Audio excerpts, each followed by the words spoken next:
Hola, buenos días y bienvenidos a clase número 2, Inference. Vamos, amigos. ¿Qué tal? ¿Qué tal? ¿Estás bien, regular o mal? ¿Estás bien, regular o mal? Estoy bien, gracias. ¿Y tú? ¿Qué tal? So welcome back everybody, it's lesson 2 and today we are going to develop the skills of inference. In order to do this, you're going to be working with quite a lengthy text as you can see. Now you don't need to worry, I know it's only lesson 2 and we've just covered some basic vocab so far, but by using your skills of inference, you are going to be able to understand this whole text by the end of this lesson. So, buena suerte, good luck. But before we crack on with the lesson, I don't want you to think that I've forgotten about your home learning task, God forbid. So I have the answers here for you on the screen, so it's probably a good opportunity to take a screenshot or to pause the video and check the answers on the screen against the work that you completed. Depending on your level of proficiency, today's lesson will take approximately 40 minutes. And please remember, as I do keep saying, it's really important that you keep taking notes on all the activities and that you keep revisiting all the vocabulary that you're seeing with me. So today's first activity, I have a list of 10 questions for you in English. Now your job is to listen to me reading out a text to you, and I'm going to read it twice, and to answer as many of those questions as you can in English. I need you to be aware as well that when I read out the text, all the answers will be in order, but I'm not going to pause after each answer is given. So you're going to need to write quite quickly, and write in shorthand, or just make very brief bullet points, that's fine. It's highly likely that if you are new to Spanish, you will not understand every word that I read out to you. That is not a problem, and that's where your skills of inference and deduction will come in. For example, when I read out where the author lives, it's highly likely you're going to understand the name of the town or the city, even if you don't understand the words either side of it. Opinion words, what does the author think of Spain, for example? The adjectives that I'm going to use today, I think are recognisable. They sound similar to English, they're near cognates. And before we start with this task, I just wanted to point out that there's an extra section here for those of you who feel you could do a little bit more, and that's to start thinking about pronunciation from the outset. So whilst you are listening, try to work out what kind of sounds an A, E, I, O, U are in Spanish. So what vowel sounds are there in Spanish? And for a real challenge, can you work out how we pronounce letters such as J, V, this strange M with the accent, a tilde, and so on. More of an extension task, but let's see how we get on, okay? Vale, ¿listos? Ready? Let's go. Hola, me llamo Señor Robbins y tengo 44 años. Vivo en Basingstoke, en Inglaterra, y trabajo en una escuela secundaria.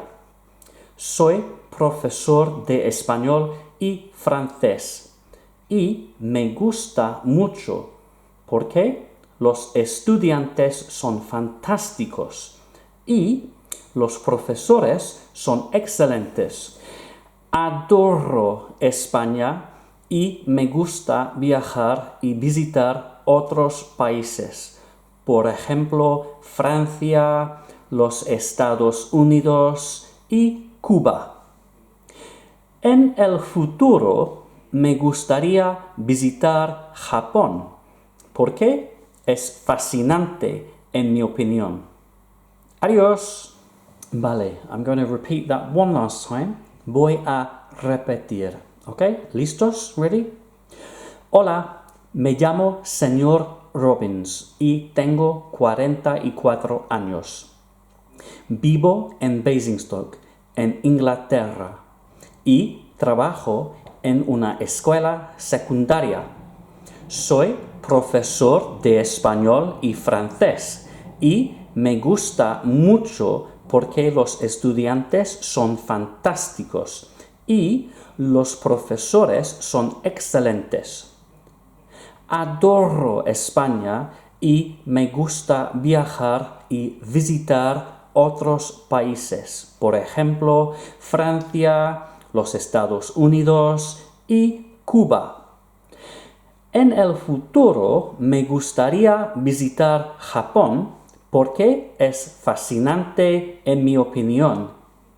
Adios! Okay, welcome back. I hope you're not too traumatized. Let's go through the answers, see how you've done.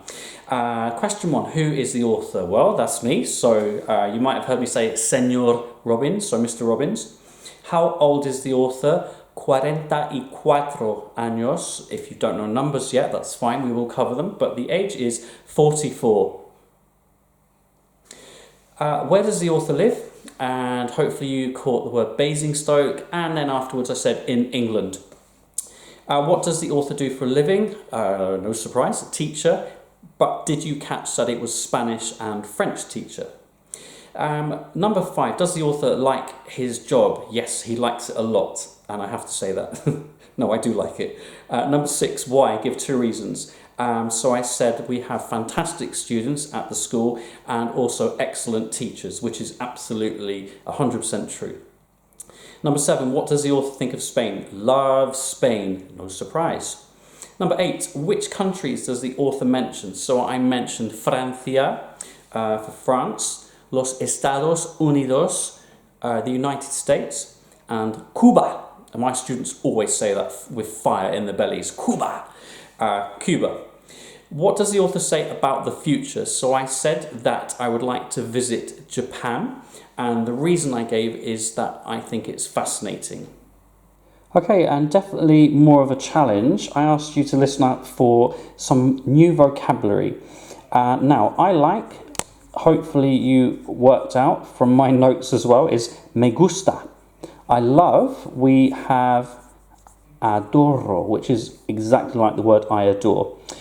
I would like, me gustaría. Gustaría, and it makes sense that it's gustaría because the word I like is me gusta, so they are linked. And finally the word because, por qué, por qué. One other thing I asked you to listen out for were vowel sounds, so let's just see how you got on with those. So the letter A in English is pronounced A, as in hola, A. The letter E is pronounced E, as in ole, ole, or something like that.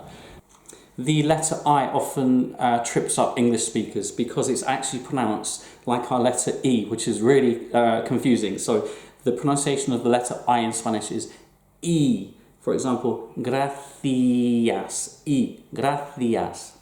The letter O, as in hola, o, hola.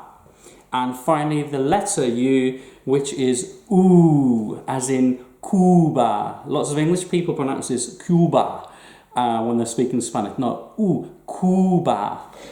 Okay, and the real challenge was to work out how to actually pronounce these letters or letter strings. Now, don't worry if you haven't got these. We're going to come back to them in subsequent lessons. But the J is J, so the sound is a H, like jardín, garden. The V we've already heard when I keep going on saying vamos, vamos. It's a B sound. Ube is what we call this. Vamos. This N with the squiggle, the accent, which is called a tilde, is pronounced like a ñ, as in onion. For example, España, español. This sequence of letters is a cuenta. For example, the bill, la cuenta, por favor. Cuenta. This one is a hard sound. It's que, meaning what or that. And finally, these sequence of letters, CE, is a the sound. The, almost like THAY. Celosa, jealous, for example. Celosa, the. Vale, okay, it's over to you again now. On the screen, you'll now see the text that I read out to you. That is exactly what it looks like. And what I'd like you to do is actually this task right here. So using the text above, how would you say I love Spanish because it is fantastic. And what about in the future? I would like to visit France because it is fascinating. So what you need to do is use all the words you've seen in today's lesson so far, use your notes and write those two sentences for me in Spanish. I'll be back with you muy pronto. Good luck, buena suerte. Vamos, let's go. So the answers, las respuestas. I love Spanish because it is fantastic. Hopefully you've used something like adoro español porque es fantástico. And in the future, I would like to visit France because it is fascinating. En el futuro, nice easy word, me gustaría visitar Francia porque es fascinante. Okay, check your answers against those. Hopefully you've done a good job. Venga, vamos, finalmente.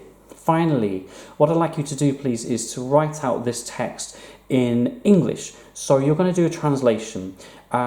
Be careful, make sure your English does make sense, that it flows well, that it's coherent. Spanish word order is different to English word order, so it needs to read fluently in English when you do this. I would recommend about 5 to 10 minutes to write this out in English, and I'm going to come back to you shortly with the translation. Good luck, buena suerte. Vale, welcome back. Let's see how you got on with this translation. Listos? Ready?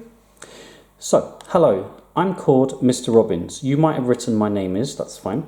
And I'm 44 years old, or quite simply, I'm 44. I know, who thought? I live in Basingstoke in England, and I work in a school secondary. Okay, be careful with your word order. That's how you say it in Spanish, but in English we're going to have to say, I work in a secondary school. I am a teacher of Spanish and... No. I am a Spanish and French teacher. Again, we have to be careful of our word order. And I really like it because the students are fantastic and the teachers are excellent. I love Spain and I like to travel and to visit other countries. For example, France, the United States, and again, check your word order because actually this says States United, the United States and Cuba. In the future, I would like to visit Japan because it is fascinating in my opinion. Goodbye. Okay, and just to end off, I'd like to recap some key language from today. Now, vamos, we should know now, means let's go. A new word today that I have used is venga, which means come on. God, that sounds bossy, doesn't it? Listos, we've seen before, but just to remind you, ready? And not forgetting me gusta, which is new today. Me gusta, I like. Me gusta mucho, I really like, or I like it a lot. Me gustaría, I'd like, or I would like. Remember the link between gusta, I like, me gustaría, I would like. Now, a few verbs that I've added for you. We heard visitar today, to visit. We haven't seen these three, but I wanted to show you how easy this actually is. So if we took, for example, the verb me gustaría, I would like, you could quite simply say visitar afterwards. I would like to visit. Me gustaría practicar. I would like to practice. Me gustaría describir. I would like to describe. Or me gustaría completar. I would like to complete. Easy, piece of cake. Pan comido literally means eaten bread, a piece of cake. And do we remember the word for candle and plant from lesson 1? Una vela. Una vela. And remember the V is like a B sound. A plant, una planta. Una planta. Okay, good job everyone, muy bien. Okay, that's it for today everybody. Thank you for joining me. Remember to keep going over that vocab. You've got to keep revisiting, you've got to keep practicing, yada yada yada, I know. And I'll see you tomorrow for lesson 3 when we're going to be talking about how you are feeling. Hasta pronto. Alexa, how do you say goodbye in Spanish? Goodbye in Spanish is adiós. Oh, she's good.